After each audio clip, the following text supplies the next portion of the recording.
Want to stop juggling spreadsheets, calendars, and a dozen apps just to run your rentals? Lodgify makes it easy. It's an all-in-one toolkit for hosts. Build a direct booking website, automate guest messaging, and keep all your channels in sync. Running your rental business your way has never been simpler. And for Good Morning Hospitality listeners, you can get 20% off any yearly plan with code GMH20. Just check the link in the show notes to get started today. Welcome to Good Morning Hospitality, your one-stop shop for the latest news, noteworthy trends, and thought-provoking discussions across the industry. From hotels and short-term rentals to all things travel and hospitality, you'll find each episode equips you with the information that you need to start your week. Join us on Good Morning Hospitality every Monday, wherever you get your podcasts.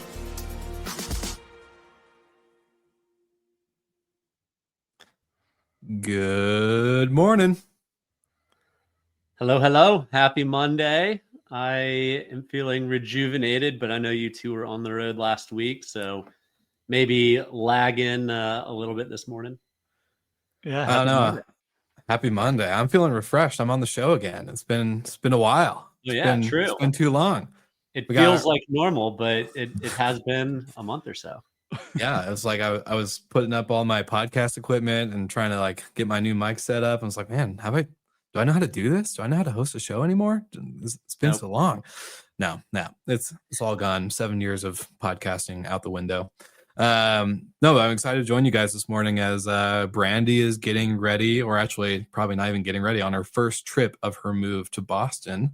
So shout out to the Queen Bee herself, as I know that is a lot of work to move. So especially out of state, it's gonna be weird that she's gonna be out of Miami. She's no longer our second point of contact in Miami. We only got Steve Turk now. We'll see if the entire background is all white, like everything in Miami in her new place. We'll see.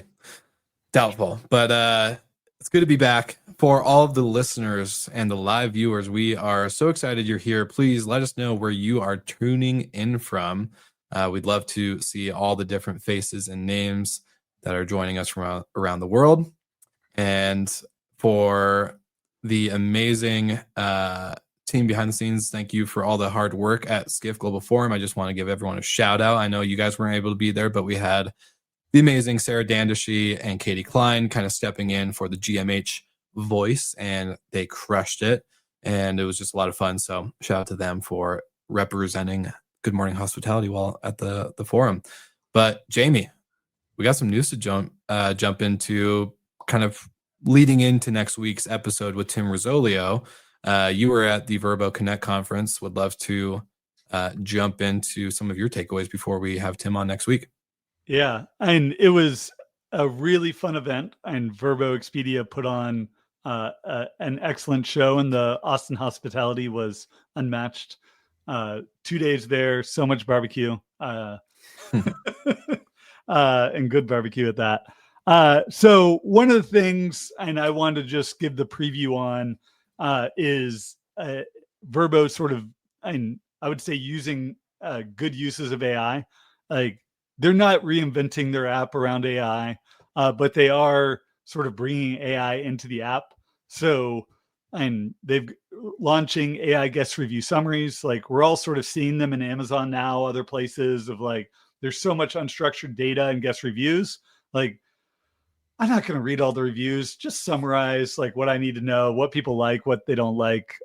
Similar with property highlights, like highlight to me, you know who I am, highlight what I'm going to care about this property. And then I think one of the coolest things they sort of demoed was the property Q&A. Like, you think about how much information is on that page. Like, I don't know where to go on the page to find the cancellation policy. I don't know where to find the if they allow pets or not. Just let me ask questions about this property and answer those questions for me. And like, that is a great way to bring a chat interface into a property listing page, is just let me ask questions about this property and get real answers.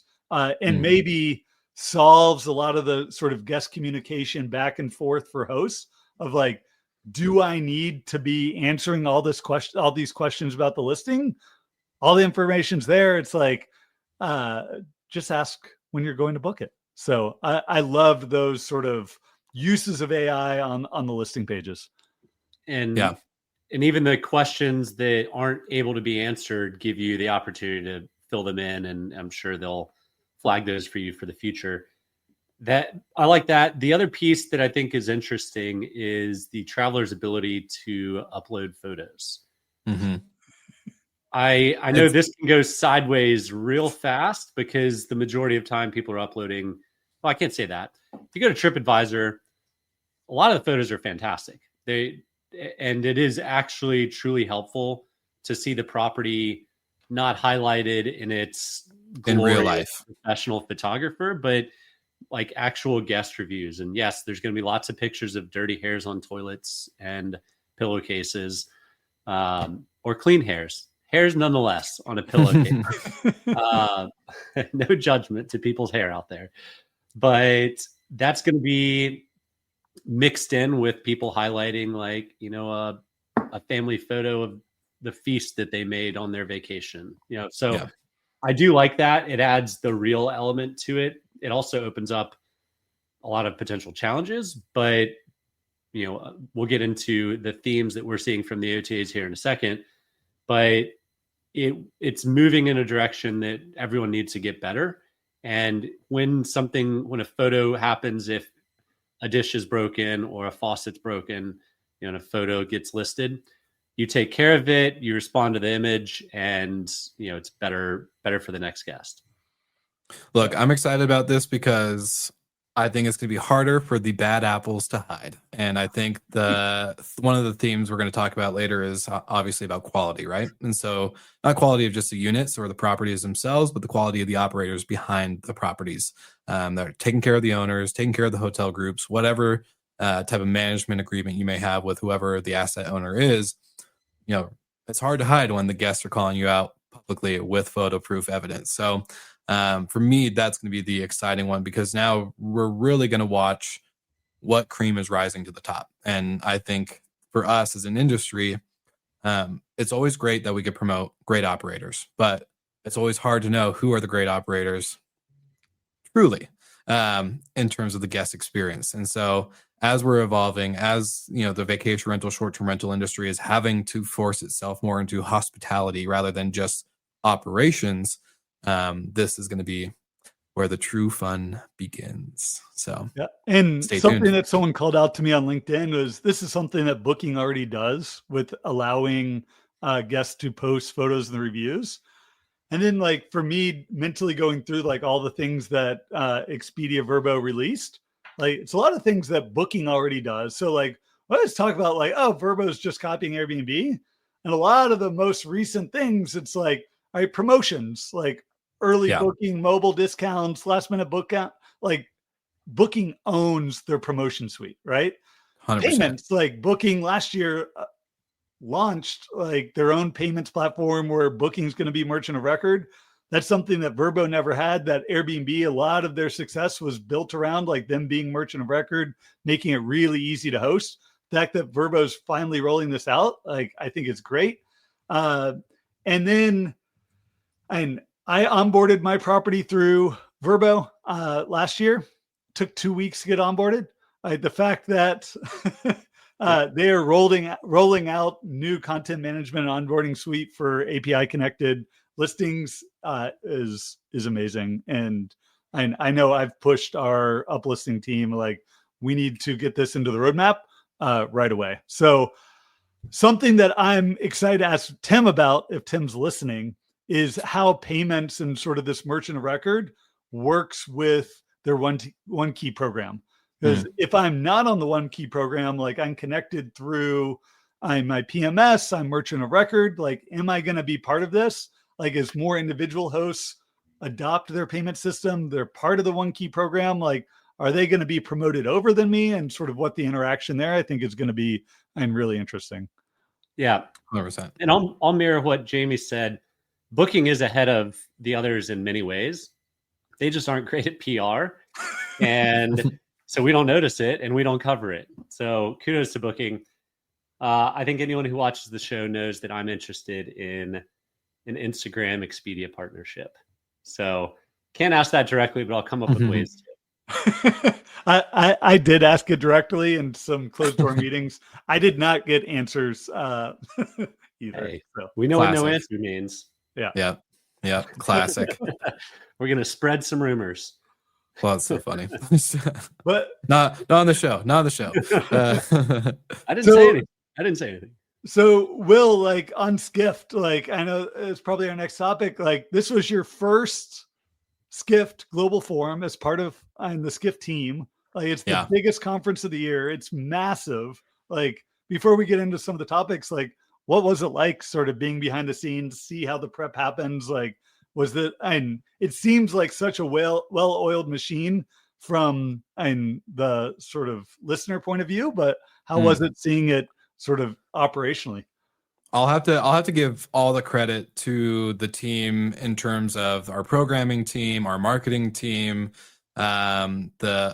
everybody from all the different departments really does come together. It was kind of crazy to see behind the curtain, right? Like I've attended last year where it looks like you see on YouTube or on LinkedIn, where it's beautiful. The people on stage are dropping news and hot takes and maybe some spicy comments, which are always fun.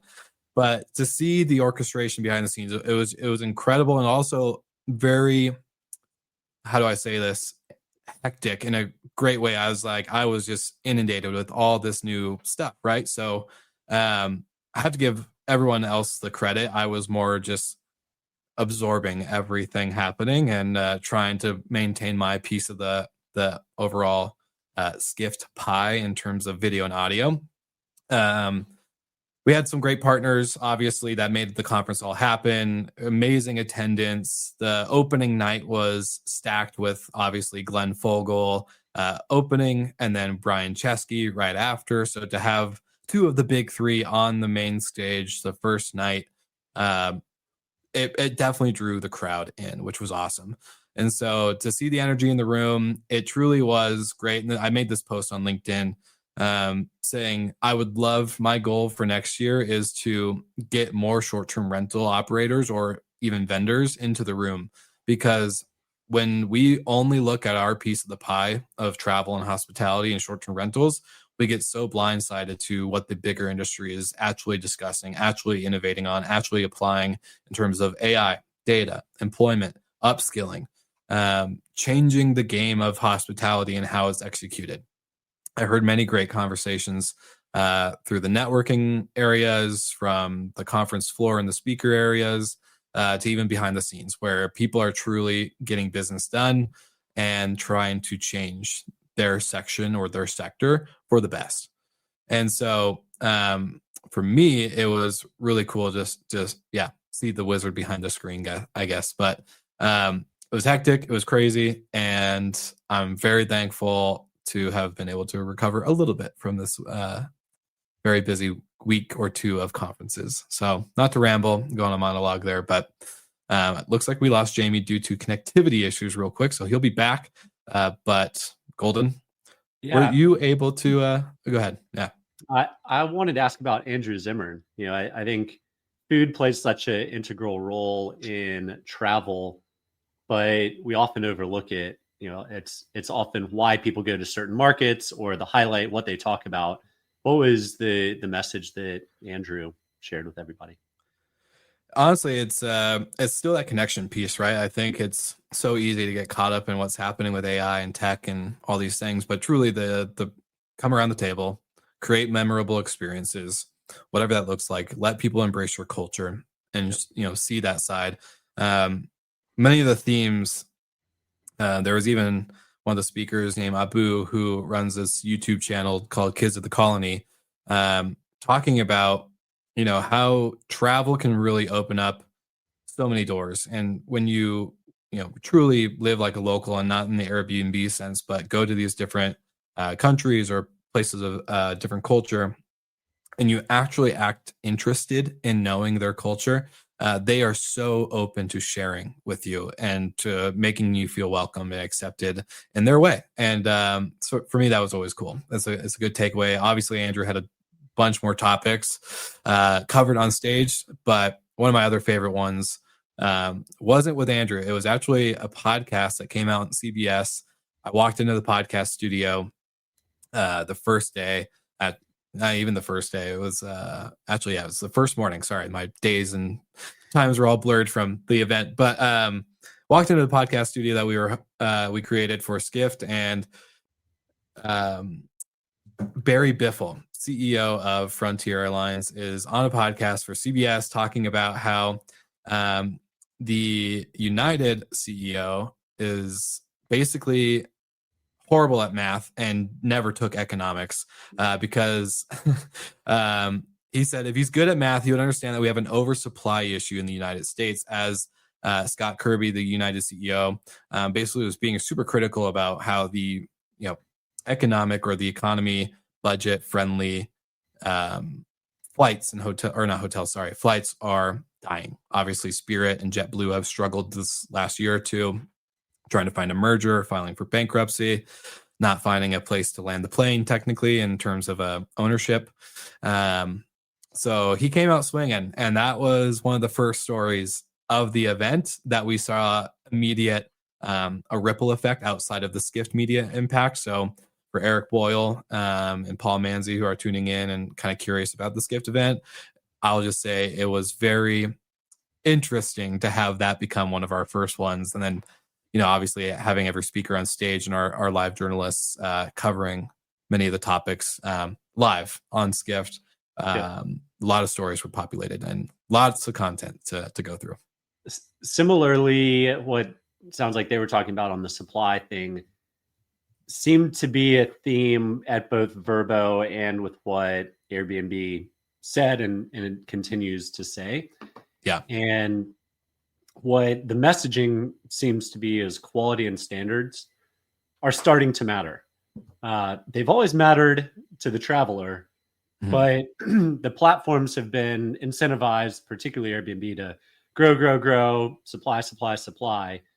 And I think we're getting to the point now that they acknowledge supply is needs to not be the focus anymore.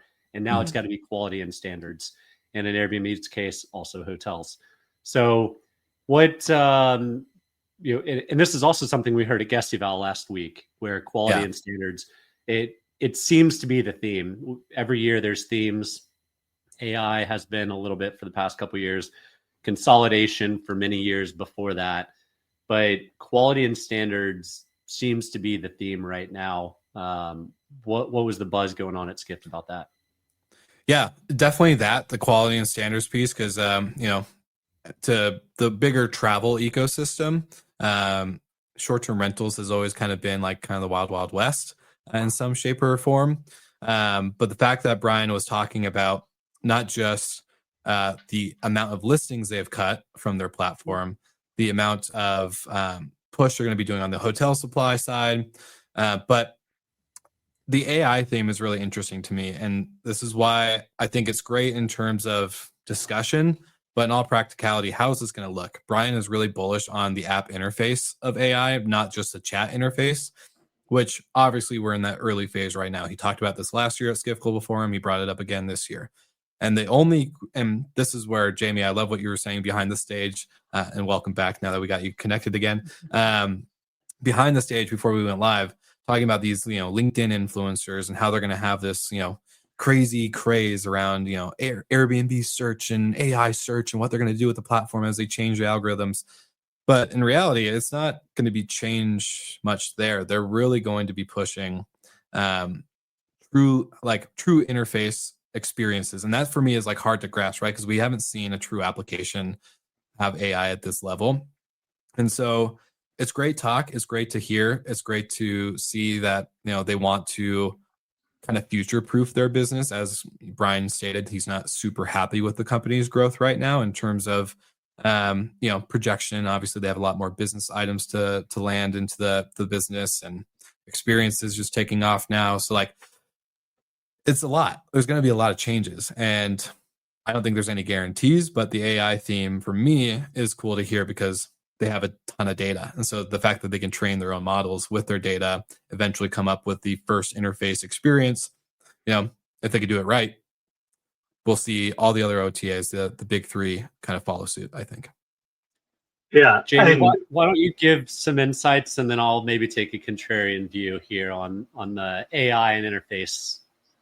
Yeah, and Brian said that AI search is coming, and that is going to change how search happens on the Airbnb app. Like, it essentially hasn't changed in how many years? Like, yeah, they added in categories. Yeah, they added in and different ways to sort of and their algorithm sort of showing things up. But ultimately, like, and search on Airbnb hasn't changed and since they launched it. And now and they're gonna sort of change the paradigm where Brian said it's going to become more iterative, and it's good. It's going to change how it works, and I'm really excited to see like how the search bar changes, how the sort of interaction between guest and search happens, because it's potentially going to change and which properties show at the top, and that can really impact sort of the ecosystem. Yeah, and the interesting thing that wasn't fully discussed, but a great article came out on Skift by Adriana Lee, one of our new tech reporters, and the big thing for Airbnb was the kind of tech rehaul that they did. Not only have we seen a tech rehaul done with Airbnb now as they relaunched their messaging side and really did a big revamp in order to future-proof and kind of have this AI application layer. We obviously have been seeing Vrbo doing the same thing, right? Trying to catch up, trying to get their tech debt down and integrate into the greater ecosystem of Expedia. So it's great for all these companies to make these changes and be able to roll out features better, but even with them being able to create new product features and all these other enhancements, the tech debt, the behind the scenes, all the tech stuff that doesn't get as much credit is truly something that all of them are having to focus on, which obviously requires time and labor. So as they are able to use AI to cut down on guest support or even host support, hopefully they can apply more of that human capital to providing better tech to sustain the long term. Yeah. So investing in ecosystems, pulling Vrbo onto Expedia makes a ton of sense. Where I'll take a contrarian view of, I don't know if they're investing in the right area, particularly Airbnb on their interface, is a lot of the stats and the trends that we're seeing go towards inspiration starts not with search, but it starts on social media. And I'm going to be directionally accurate here, but 3 years ago, it was like 34% of search started on socials, and now it's almost 80%. If socials can figure out how to convert some of that pipeline, then interfaces on the OTAs will be obsolete, and it will be almost automated or automatic from Instagram or TikTok or Facebook, whatever, and get directly to whatever the influencer is promoting. So yes, of course, people will always do some level of search, but I still think people are missing the mark on social media. We will get there. I promise. I will continue to say it almost every week, but socials is a big thing. And then Jamie, to come back around, you missed our comments on some of the standards. And one of the things I also don't think our industry is talking enough about are groups that are focusing on standards like Well and Good. And the cleaning, maintenance, the key items of property management is something that has still been hyper local. And the fact that a group like Well and Good is able to go out and start building upon that and adding markets and creating that layer of standards the industry needs, I think is a key element to short-term rentals succeeding long-term. For sure. Yeah. Go ahead, Jamie. I was going to say and the OTAs though are realizing that the quality isn't there, that they've got to police the quality on their end. And if they don't, like, people are going to move to other forms of travel. and they can't rely on property managers. They can't rely on brands now popping up. Like, reviews are the standard, and if people aren't sort of getting the reviews they needed, that they're going to get deplatformed because it's not risk the sort of reputational damage that it causes. And I watched Seth Borko's sort of head of Skift research, and he did his AI segment with McKinsey, and one of the incredible panel, by the way, so good. Yeah, so good. But one of the stats that still just like blows my mind is that 30% of guests are now using AI for trip planning. And how many trip planning apps have we seen out there that have sort of come and gone? It's an amazing use case. But ultimately, like ChatGPT, Gemini, like Perplex, they're all really good at it out of the box. And like, you don't need a separate app. Like, you can sort of do it all through that. They can plan out a great itinerary. They can give you links to go and start booking your lodging. Like, the apps are really good at it out of the box. So like, do we need a new interface? Like, I think the OTA should have their own version, like the Airbnb trip planning app that's going to bring together your lodging, your experiences, your services, like everything you want to do while you're in that, and like plan the whole thing. Let me book the whole thing, package it all together, give me a discount. Like, that seems like built for the connected trip, whether it's through Airbnb, Booking, or Expedia. And maybe we don't need these other sort of dedicated apps to do it.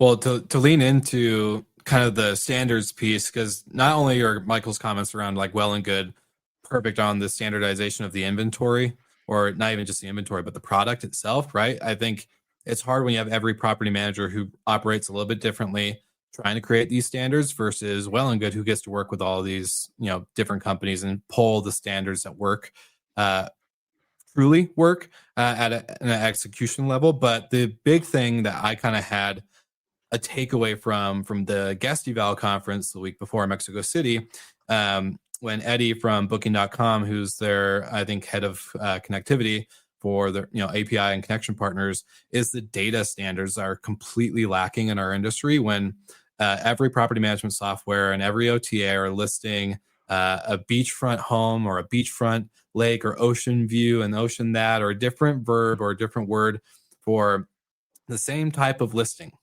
And now we have 5 different data points that are pulling into one system through multiple APIs that cost a lot of money to maintain.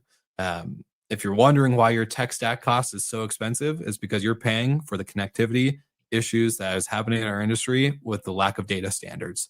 And so for us as an industry, and this is something that I think the big OTAs need to work on top of their connectivity partners, like an uplisting, a guestie, whatever, right? They're going to need to work on API and data standards to make this truly unfold.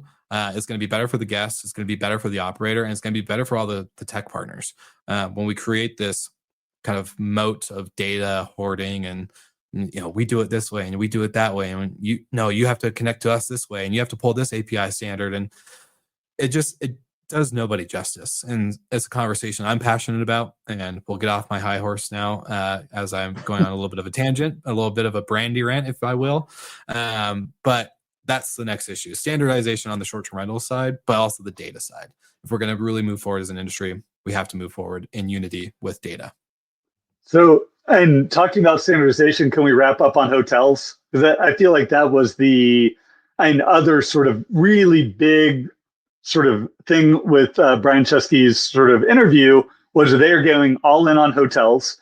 Like, Brian essentially described what the app's going to look like with the integration of hotels.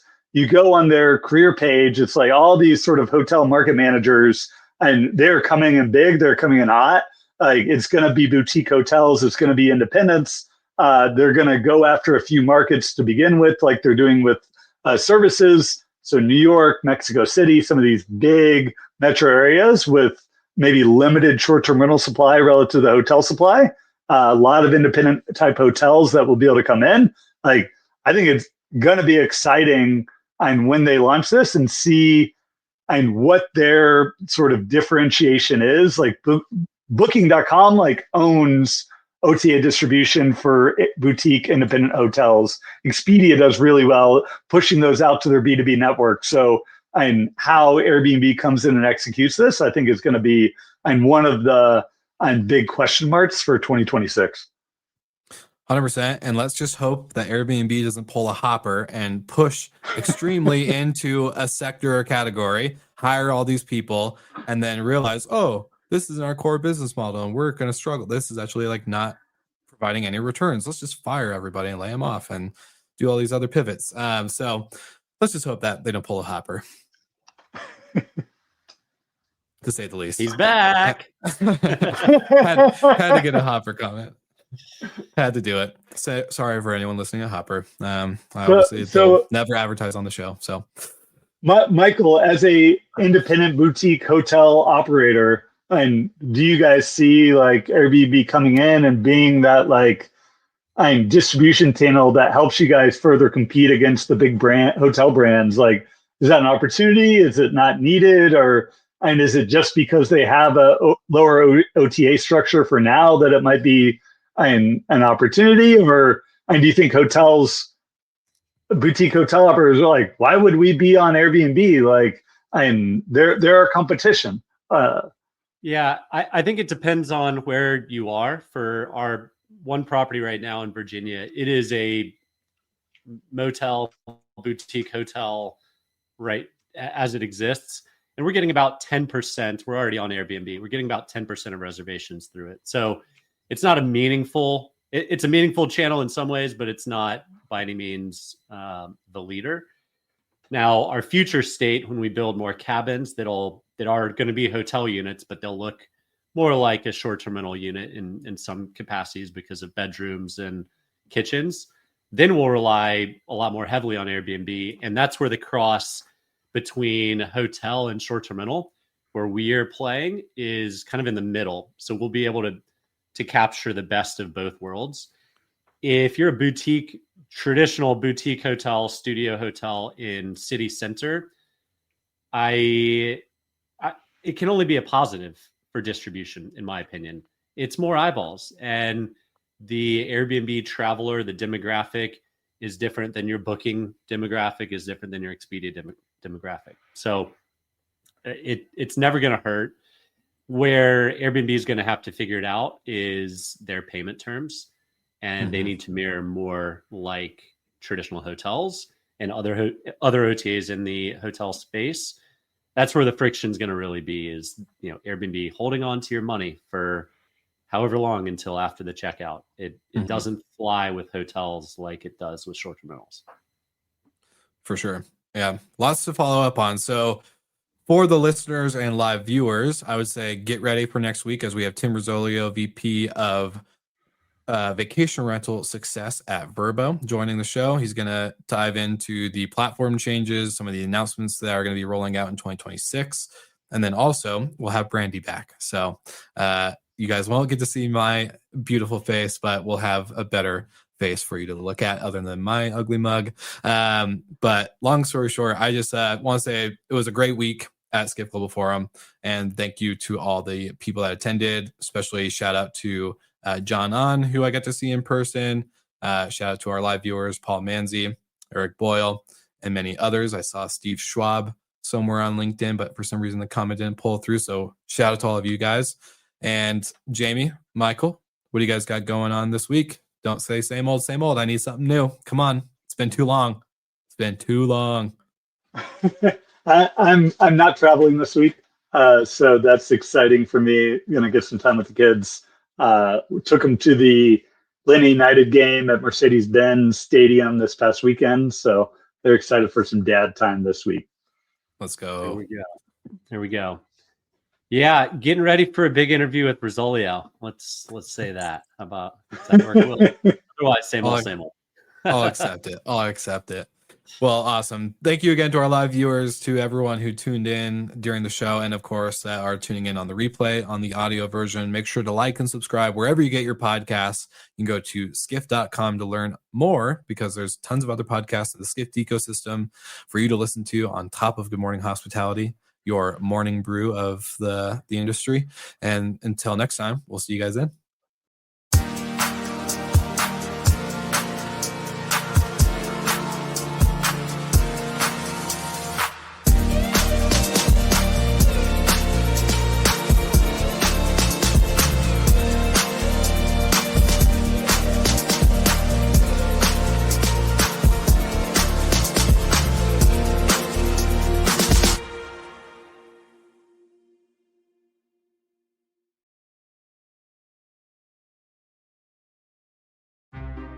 Want to stop juggling spreadsheets, calendars, and a dozen apps just to run your rentals? Logify makes it easy. It's an all-in-one toolkit for hosts. Build a direct booking website, automate guest messaging, and keep all your channels in sync. Running your rental business your way has never been simpler. And for Good Morning Hospitality listeners, you can get 20% off any yearly plan with code GMH20. Just check the link in the show notes to get started today.